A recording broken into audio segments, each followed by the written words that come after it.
शहराला मुसळधार पावसानं अक्षरशः झोडपून काढले। शहरातील कॉम्प्लेक्समध्ये गुडघाभर पाणी शिरलंय। अनेकांच्या दुकानांमध्ये हे पाणी शिरलेलं आहे, त्यामुळे मोठं आर्थिक नुकसान झालंय। नागरिकांचे हाल होत आहेत। धुळे शहरातील जलमय परिस्थितीची पाहणी धुळे महानगरपालिकेच्या महापौर मायादेवी परदेशी यांनी केलंय। दरवर्षी ही परिस्थिती उद्भवत असल्याचा संताप दुकान मालकांनी केलाय।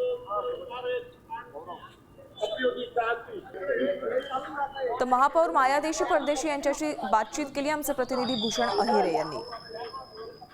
रात्रीपासून सुरू असलेल्या पावसामुळे आपण जर बघितलं तर धुळे शहरामध्ये अक्षरशः पूर परिस्थिती निर्माण झालेली आहे। आपण जर बघितलं तर हे गरुड कॉम्प्लेक्स आहे आणि या ठिकाणी संपूर्ण या गाळ्यांमध्ये या दुकानांमध्ये पाणी शिरल्याचं आपल्याला दिसून येत आहे। धुळे महानगरपालिकेचे महापौर आहेत, त्यांनी देखील या ठिकाणी पाहणी केलेली आहे।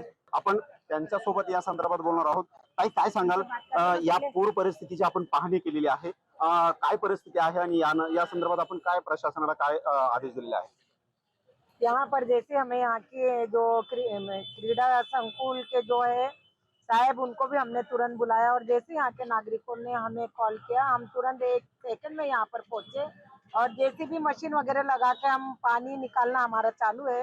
तर यावरती कुठेतरी कायमस्वरूपीचं काहीतरी उपाययोजना संदर्भात आपण काय नियोजन करणार आहात?